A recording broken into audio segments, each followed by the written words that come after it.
This episode is brought to you by Progressive. Are you driving your car or doing the laundry right now? Podcasts go best when they're bundled with another activity, like Progressive home and auto policies. They're best when bundled too. Having these two policies together makes insurance easier and could help you save. Customers who save by switching their home and car insurance to Progressive save over $775 on average. Quote a home and car bundle today at progressive.com. Progressive Casualty Insurance Company and Affiliates. National average 12-month savings of $779 by new customers surveyed who saved with Progressive between June 2022 and May 2023. Potential savings will vary, not available in all states. Hello, everyone. I'm your host, Mark Champagne, and I want to welcome you to Change Ready, which is an original series brought to you by Behind the Human and Melosi. It's a series in which we're doing everything possible to future-proof our minds and thrive in an era of unprecedented change. And we have the perfect human being to talk about this subject. We've got Elatia, who is the founder of the Future of Now, specializing in helping individuals and organizations navigate disruption and thrive through innovative strategies for resilience and growth. I mean, that's literally the definition of this series. So welcome to the show. I am so thrilled to be here, and what a wonderful moment to be having this conversation. We are truly inside of a window of empowerment. Yes, well said. I mean, it's been such a delight, to record this series and just jam about the topic from a different perspective, because I think when we're not in this kind of container, the autopilot world or society that we're running and within teams and so forth is like for the most part, is like the opposite perspective of like doom and gloom and, oh my God, like, am I going to have a job? Is the world going to, cease to exist? Like there's just so much heaviness out there. And what has been really nice about a series like this, and of course it's the kind of the objective and the main mission, but is just to have conversations around, well, wait a second, there's a whole other side to this that, we can really tap into. And that feels pretty damn good to at least explore it and then share it, of course. So thank you for, because I know this is what you do day in and day out. And I appreciate and value your mind on the topic. Yeah, well, thank you. And really, in the face of all of what we're hearing, what we're reading, what the headlines would like to hook us in with, there are risks to be mitigated, right? Let's be clear that exists. That said, the future is not written yet. And so if we're going to make a stand for an outcome for our planet, for each other, for our communities, for our businesses, then why not make a stand in the place where things are more possible, more equitable, more just, and more abundant for everybody? And that feels to me like a way more interesting project. Hell yeah. Let's do it. Sign me up for that mission.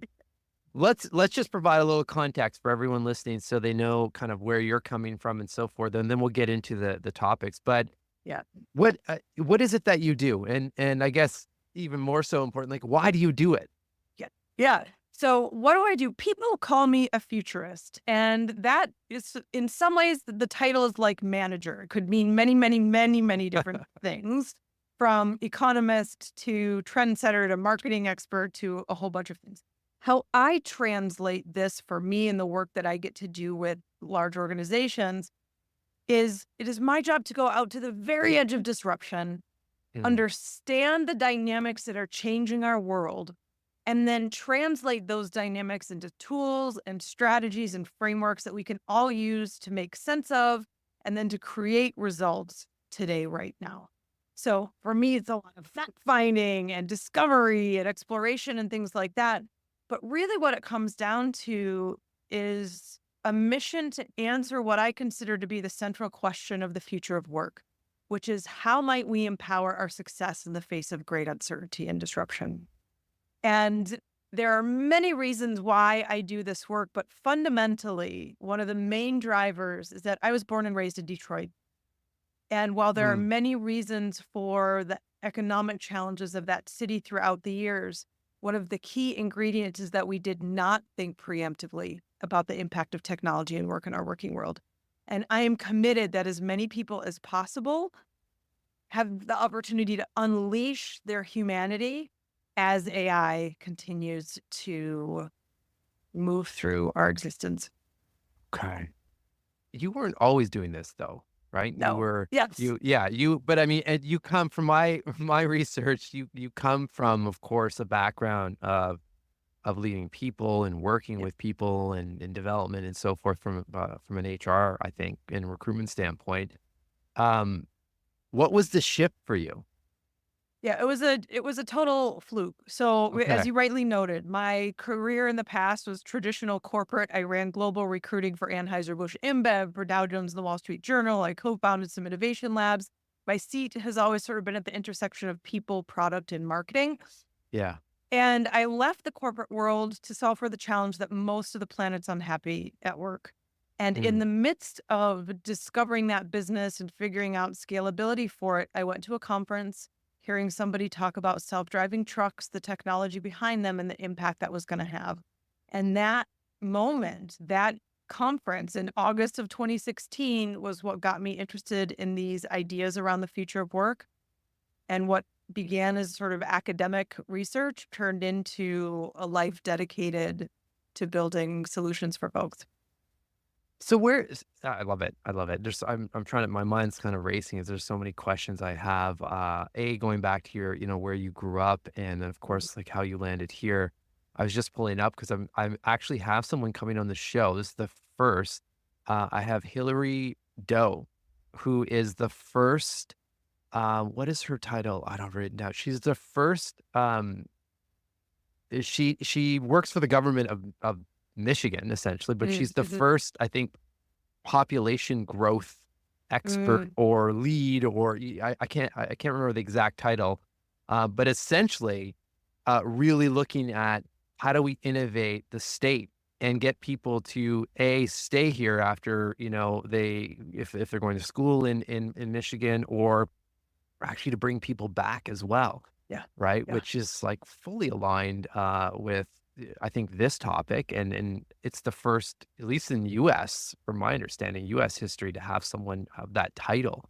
Um, so things are changing in your home state, which is Things are exciting. changing. Yeah, things are changing in my home state, and I think what we're going to see as we look at the impact of tech and work in our working world today is what we're seeing is a movement analogous to what occurred with the assembly line.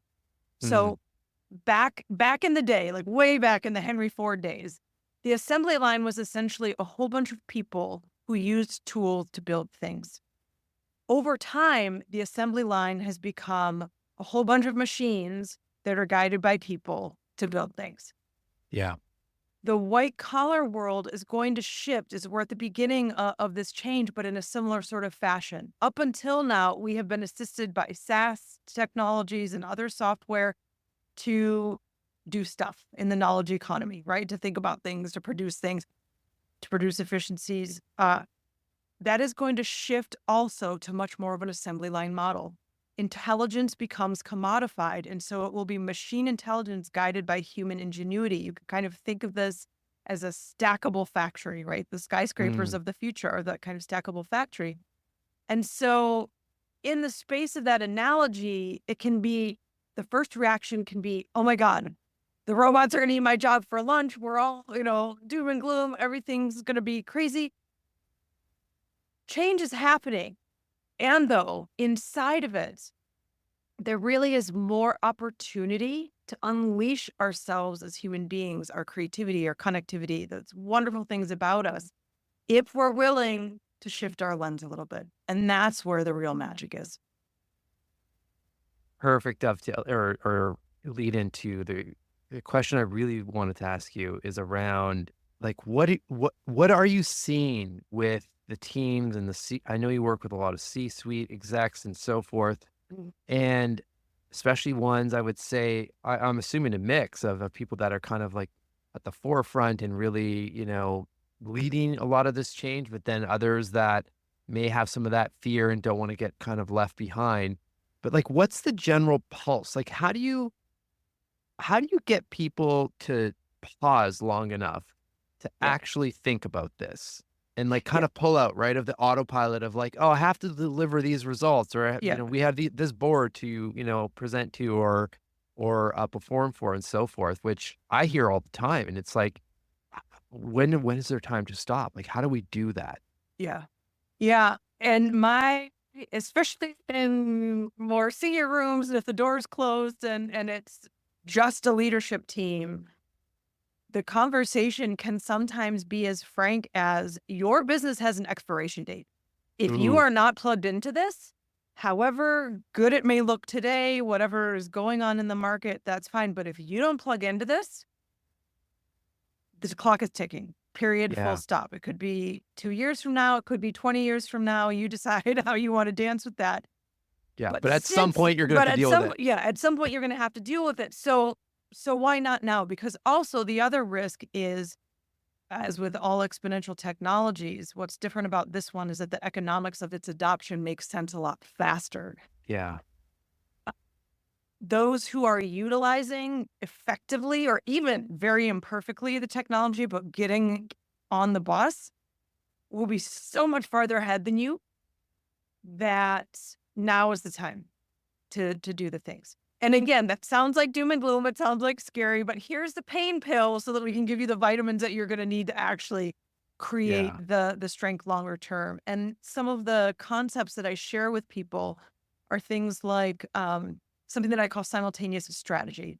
So that's the Ooh, ability to do now producing results focused actions. So yes, we're going to meet our Q3, Q4, Q1 numbers, or yes, we are doing what we're yeah. doing, and to think about innovation and future forward thinking simultaneously.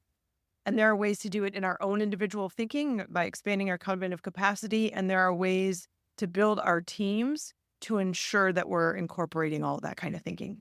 Oh, I love it. See, it just, I mean, we were talking about this before we hit record, but there's so much overlap because on my side with mental fitness, the way usually I approach it is, how do we integrate mental fitness within the organization or within the individual's routine and so forth, and Yeah. not like, oh, we're going to completely blow up what you're doing.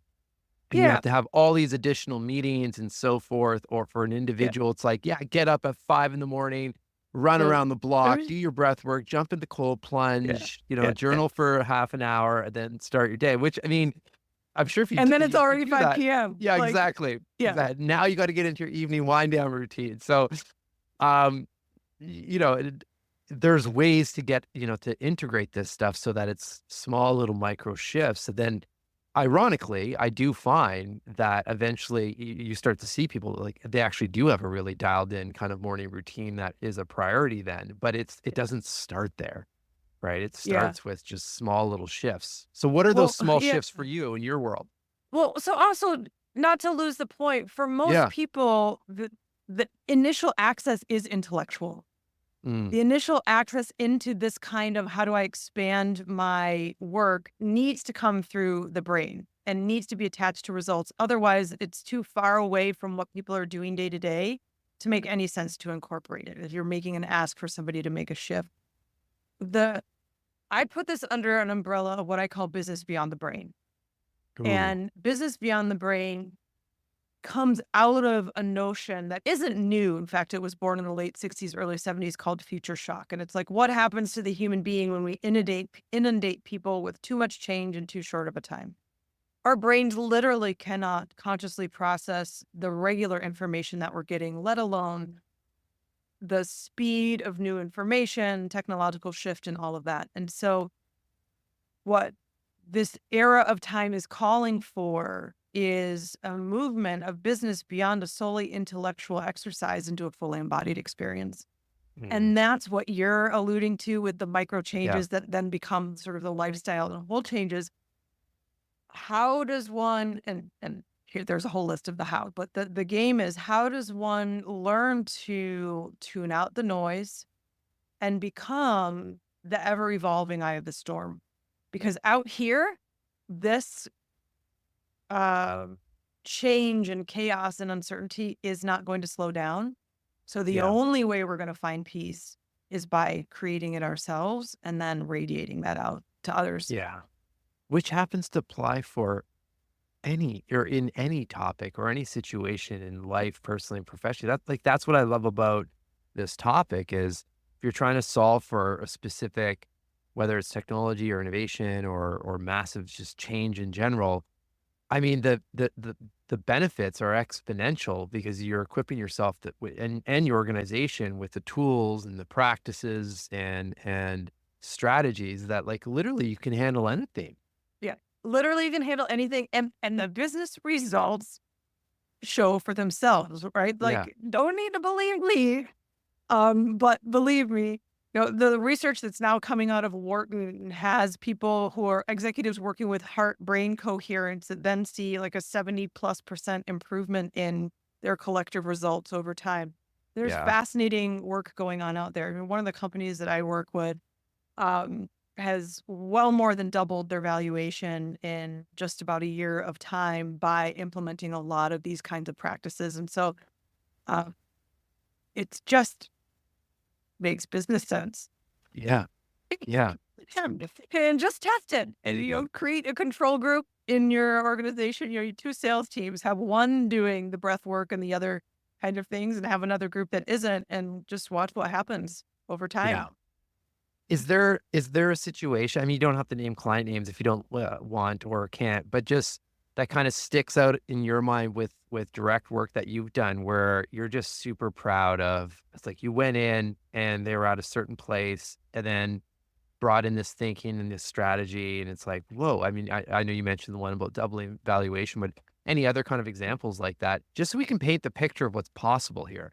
Yeah, I mean, paint the picture of what's possible from, this small regional company that instead of tending to offers for sale, makes a total shift in strategy for global expansion and is now in the middle of executing against that global expansion. An executive team that was just stressed out and performing fine, but they could see sort of the writing on the wall, and now has flourishment and engagement and, direct reports that are also doing the same sorts of thing. So it's engagement, it's sales results, it's business strategy, it's across the board. And the underlying invitation that everybody has accepted, those are the folks who I work with that people accept, is, are you willing to try things a different way? How about if we just try it just for a minute, Mm, a week, a day? Let's just run an experiment. Doesn't need to be forever, but the pilot yeah. to progress model is one of the best ways of approaching this kind of change. And I learned that back in the corporate world when I had really big vision, but it's a lot harder to get somebody to write you a few $1 million check. But if you could say, okay, I've got a pilot program. Yeah. Yeah. It'll cost you 2 weeks and 25 grand. I promise. Like, we'll see what we get out of this. The pilot to progress is really the best way to go. I mean, I also love that question because, are you willing to try things a different way? Because it seems, at least from my experience and in a lot of the work that I've been doing, it's a lot of these companies wouldn't be these companies without that kind of growth mindset. But I also see or an experience, there's a lot of kind of fixed mindsets that either kind of morph over time or it's a factor of, again, that the ever evolving kind of busyness and so forth. Like, I can't, like, I've got too much going on. So I feel like a question like that just pauses and it almost like resets a lot of leaders and team members. Yeah. Like, oh, wait a second. Yeah. Like good things happen when we take a pause and are open Yeah. to change and trying different things and so forth.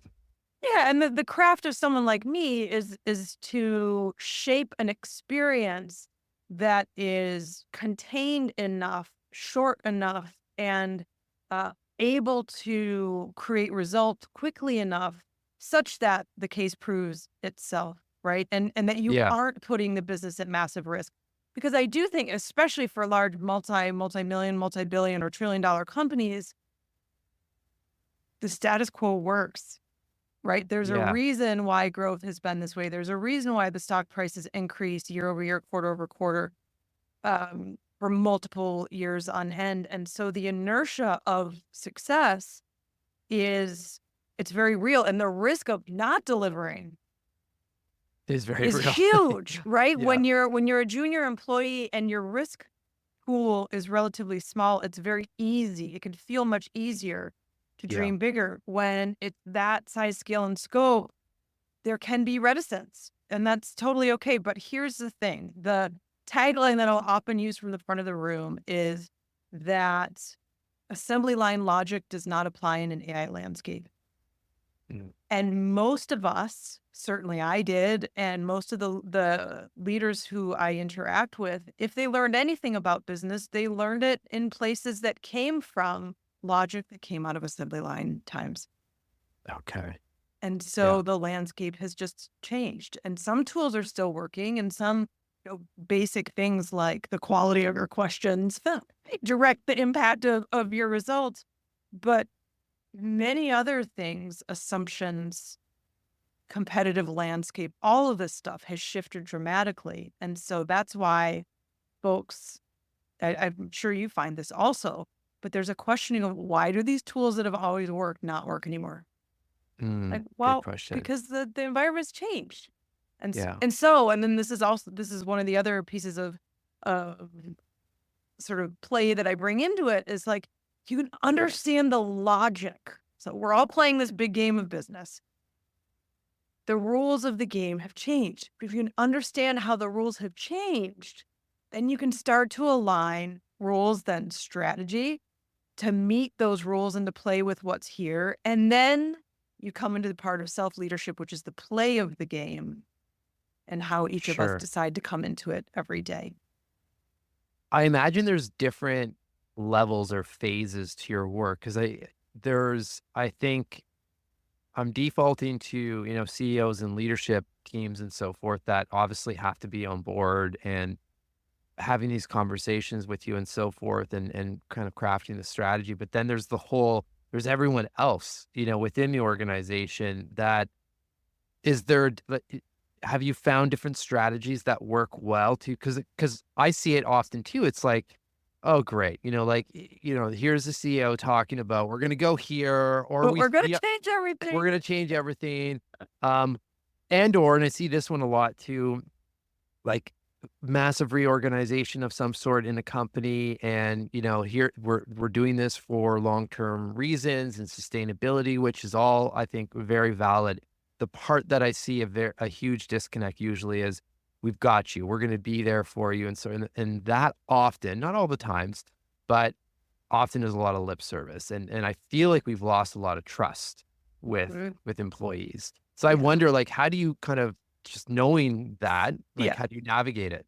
For sure. So first, one of the also first parts of the conversation that we have, if we're going to talk about change, is you better not promise what you're not going to deliver. Because if you say you're creating a safe psychological space for your employees and then you don't show up, that's on you. You created the mess. So make sure that you're ready. And it's not rocket science, right? Yeah. But you got one shot to make it okay. And then you can begin to move the things. That said, the best way to do it is together with your teams.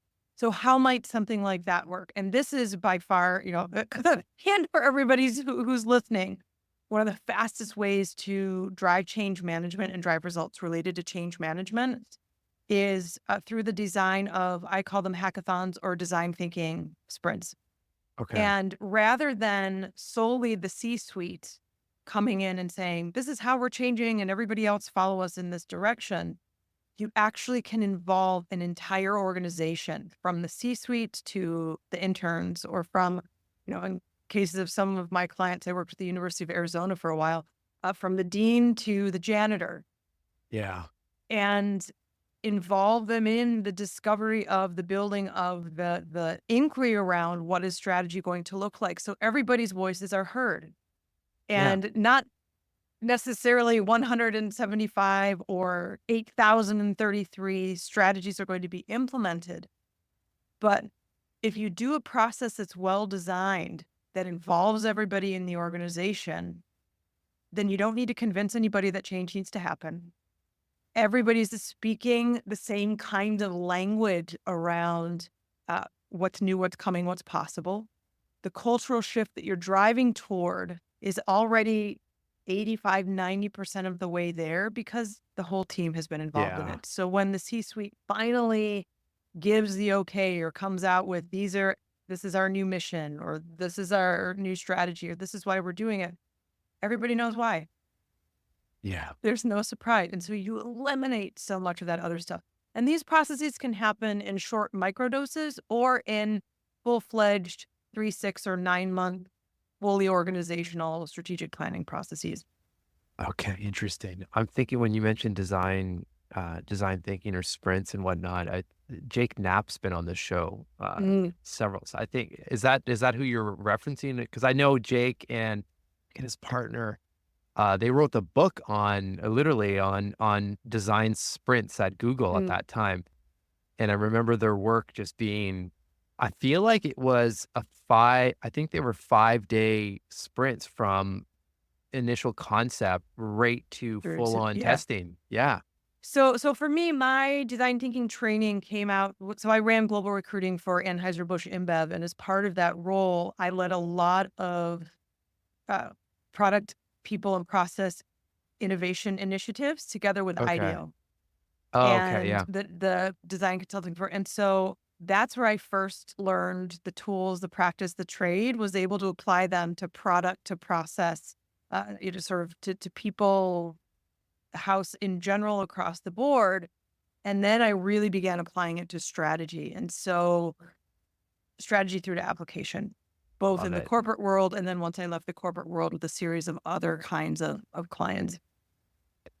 So just thinking of the people on the other side of this show who are listening in are, for the most part, motivated humans and, want to feel good most days than not, want to try to align their lives with work that light them up and so forth. So, I would, and I mean, correct me if I'm wrong, audience, but I mean, you're pretty awesome humans. So there's where I'm going with this. There are people that are, whether they're the CEO or a leader of a team or not, I mean, I think have the motivation and inspiration to say like, yeah, Yeah. I'd like to try to be part of some change and so forth. So I'd love to see from that perspective, like what are some fundamental questions that, Yeah. you'd suggest, or you get you get your teams to think about to like Sure. just start the process. Sure. So if we think about this, and so I mentioned that I first left the corporate world to solve for the problem that most of the planet is unhappy at work. And I actually ended up creating this whole methodology. I've taught it at Stanford, I've taught it at Toronto, I've taught it at University, I've taught it like all over the place, right? And the main process of this, right, is it starts with 3 questions around clarity. Mm, And clarity comes in the career sense. So in past of work, we're taught to think about our careers by essentially asking, what can we logically do with what we've already done, what we already know? And yeah. this is why most of us are unhappy at work, because if you are like I was and made any decisions for yourself early on that are not particularly aligned with who you evolved to become, that strategy just compounds bad decisions on top of bad Yeah. decisions on top of bad decisions. But the much more effective way to go about career planning, which also works for digital transformation, for organizational strategy, for all of the above, is 3 questions. What do I want to create? What kind of impact do I want to have? And how do I want to use my life? Mm, And in the case of strategy, it's how do I want to use the life of the business? What do we want to create? What kind of impact do we want to have? How do we want to use our life? And that doesn't mean I want to have job X at company Y, or necessarily I want market valuation Z in, yeah. this is space. But the answering of that question does, it gives you a picture of what your destination is, looks, and feels like, who you're working with, kinds of things you're creating. And from that vision, what you then do is you pull the things that you value the most. So if you know where you're going and you know what's important to you, then every other decision that you're making is either aligned with that or it's not. Sure. And so clarity is power. I Oh, mean, I think, straight up, yeah. it's such power. I think it's a superpower in today's age, just knowing, just hearing Yep. so many people, and myself included. I mean, I fall victim to this as well, that, check in feeling like our minds are just tired, full, at capacity, like these are the words that I hear when Mhm. asking groups to check in with one word, to describe their mind over the last 3 or 4 days. Yeah. It's typically something around that. So it's really hard. I think it's really hard to be clear when our mental real estate is just at max capacity. Like Yeah. we've got to clean things up a little bit, which leads me to, like, I'm curious about when you get teams or individuals to ask questions like those three. Do you do anything kind of in the front end, or like any like breath work or meditation? Like, how do Mm. you get people to answer those questions?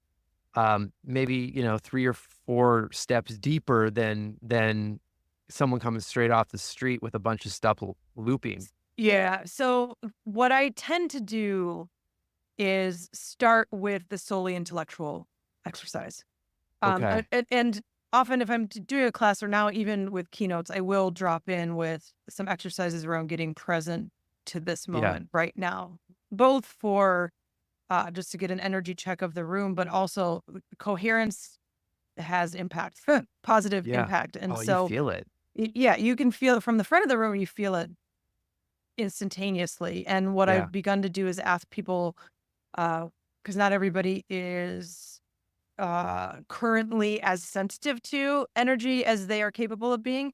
And so what I'll invite people to do is pay attention to themselves, Yeah. and then notice the difference between, when we start and then when we finish. Like, are we still jangly inside, or, or are we much more calm?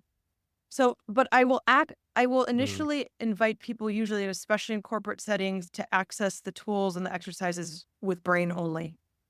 Because Okay. until I've built up enough trust in the room, and, for some people, have doing meditation in a working space is like, I love to do it outside, but I don't want to bring it in here. It feels too vulnerable for me. Yeah. But the strategies that I use is I start with where everybody's comfortable. And once we've built trust, we go a little bit further and a little bit further and a little bit further. And some of the more sophisticated work that I do, and the groups that really drop in, we actually do meditation and emergent dialogue work around strategy, around connecting with consciousness other, and um, Mm. through meditation and breath work, to see what is needing to be created in the world. But that's like next level Yeah, stuff. yeah. Yeah, but I think your point around a couple things. Your point around building trust, I mean, it's so important up Yeah. front. But then also just because I feel it too, like we're in this kind of weird space where, especially when you talk about meditation or breath work, like literally practices that have been around since the beginning of time. I mean, they've stood the test of Yeah. time. So we know this stuff works, but even on my side, I mean, we always do a round of probably 3 or 4 minute of guided breath work, 10, 12 minutes in, but no one knows about that except for the organizer. Yeah. And I'm like, don't mention we're going to do any kind of breathing or anything. Like, we're talking mental performance here and mental fitness. That's it.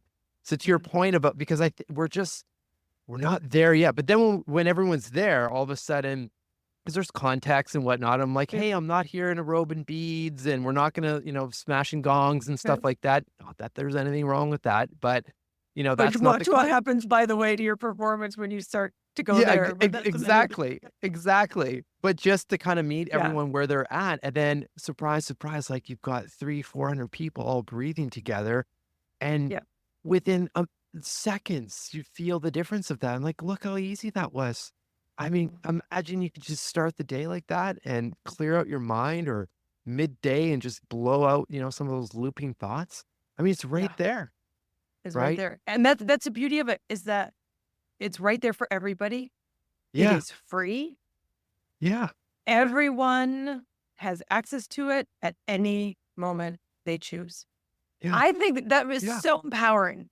Totally. And that's just one thing. Like, it just like physical fitness. It's like, hey, if you don't like to run, it doesn't rule out all of exercise. I mean, there's a million different Yeah. things. Yeah. But Totally. it's exciting. I love your approach though of, it's so smart. Like, just start with the brain first. This is what we're used to. We're used to going down that track, and then like kind of slowly nudge in the rest. Because then when we get to that level of bringing in some, intuitive kind of practices that really start to surface, like now we're getting to the core, Yeah. answers and so forth Yeah. that to the questions we're asking. You can use it for anything. Yeah.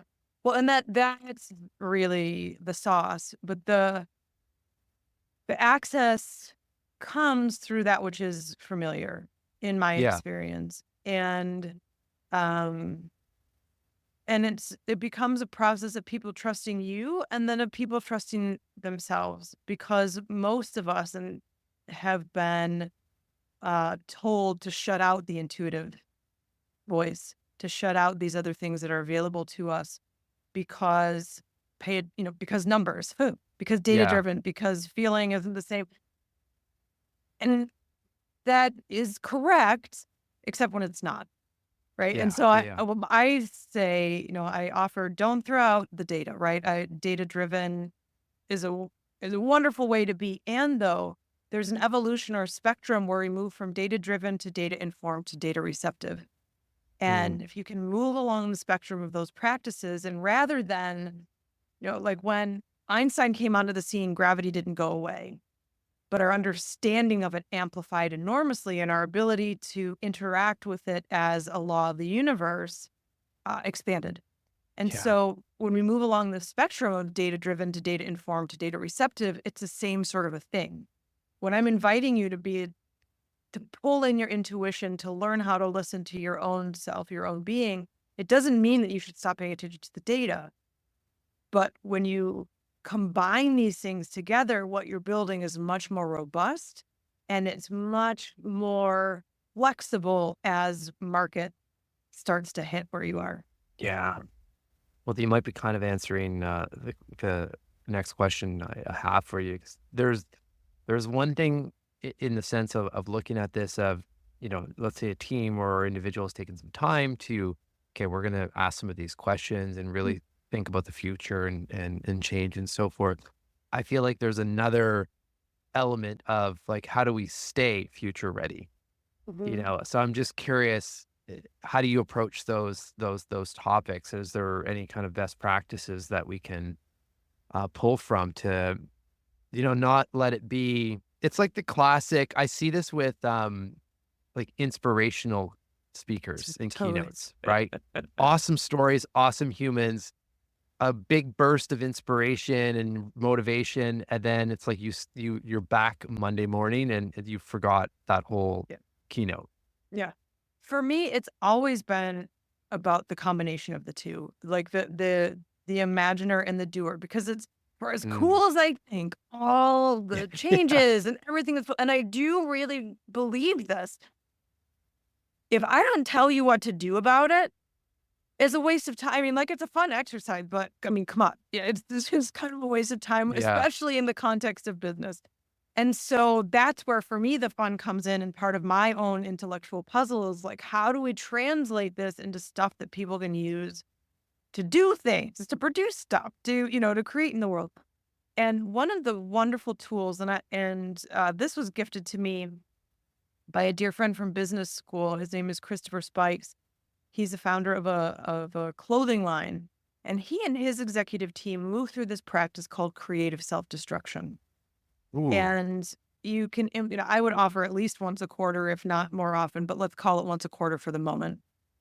And you can start with the executive team and then, cascade it down to the rest of your organization. It's 4 questions. It says, the first question is, where does my organization need to be in a year from now? Mm. The next question is, what does the person in my role need to be able to do to run that version of the organization? Then the third question is, am I that person today? Yeah. And then the fourth question is, then if I'm not, and by the way, if you are that person today, then you need to go back and revisit your answer to number one. Um, and then the fourth question is then, okay, since I'm not that person today, what do I need to do or undo or learn or unlearn in order to become that person? And this has multiple benefits. First, it allows you to create outsized results. And the results of Chris's team speak for themselves. I mean, 246% growth year over. It's like it's bananas what they're able to Okay. do and to create. But what it also does, and for me as somebody who's been dealing in disruption for basically a decade, is that if you learn to practice disruption on yourself and you learn that there is a rhythm to it and there is actually sense in the nonsense, that when external disruptions come and disrupt, it doesn't hit as hard. You're a Yeah, lot better totally. equipped to handle it because you know that you're in the part of the disruption that it's chaos and nobody knows, or that it's really scary, or that something bad happened. Uh, but then you can place yourself, reorient, and get yourself moving in the right direction. I love it. I mean, you already know this, but I am a fan and I collect questions for a living. So the amount of powerful, reflective questions you've dropped in this conversation is just a beautiful thing. And what I love about those four is just it seems like the perfect balance of it's personal, of course, Yep. but it has the organization in mind as well. And it's also, and I feel like this is where the longevity part where you mentioned, you can do this quarterly or, you pick your time period, but it's not like a one and done. You can come back and revisit and Yeah. like essentially adjust, I would call this like adjust your mental fitness training to support whatever that direction is and so forth. No different than Olympic athletes when they're training for a particular event and then the event happens and then, okay, well, where do I need to grow and shift for the next event and so forth, right? Yeah. Which we do with our business all the time. Like we look at the data coming in and the strategy or the sales numbers and performance. Like, okay, well, without judgment, like we're gonna adjust and bring in some Mhm. different tactics.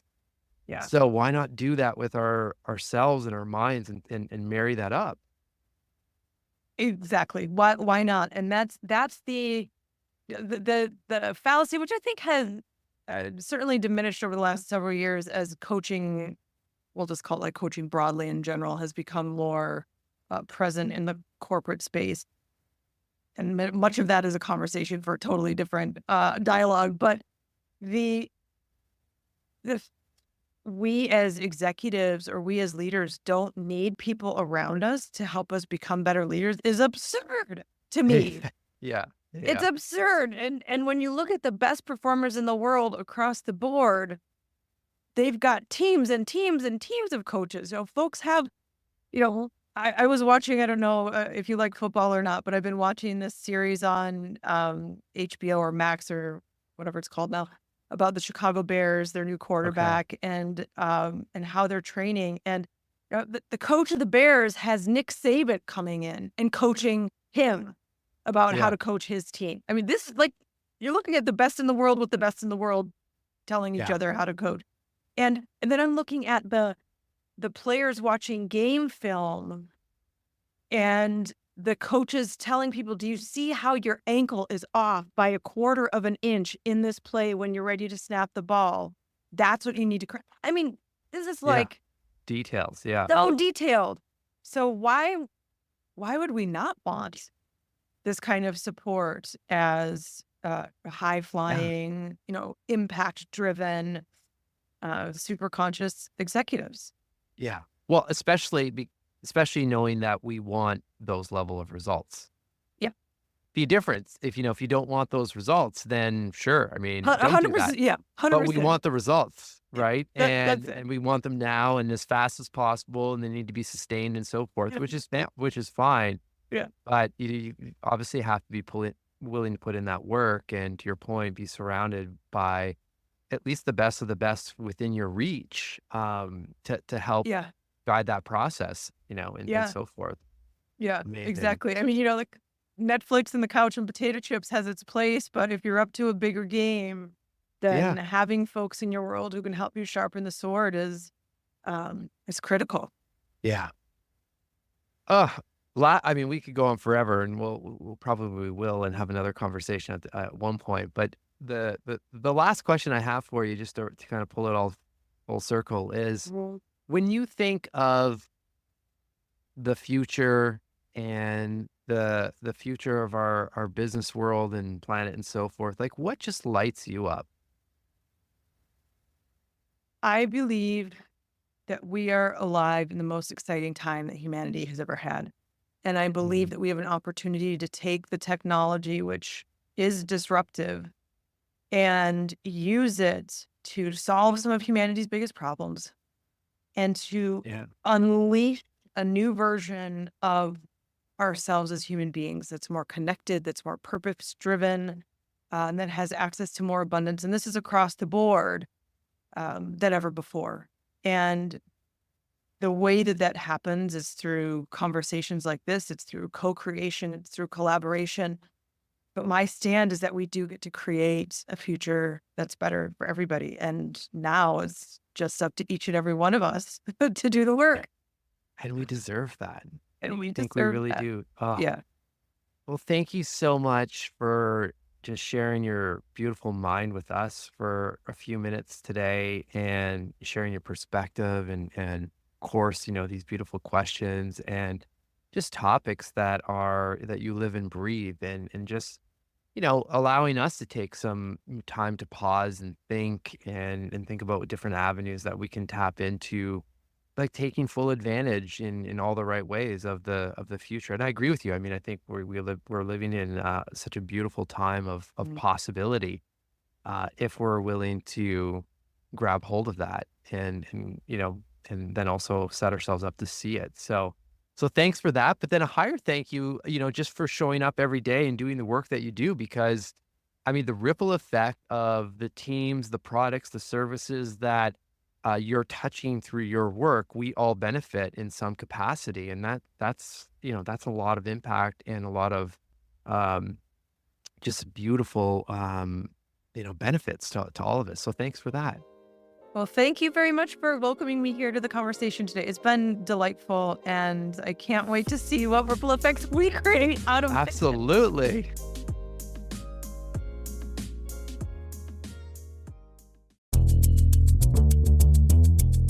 Okay, it's official. We are very much in the final sprint to Election Day.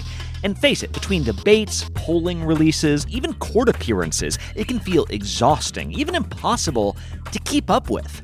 I'm Brad Milkey. I'm the host of Start Here, the daily podcast from ABC News. And every morning, my team and I get you caught up on the day's news in a quick, straightforward way that's easy to understand, with just enough context so you can listen, get it, and go on with your day. So, kickstart your morning. Start smart with Start Here and ABC News, because staying informed shouldn't feel overwhelming.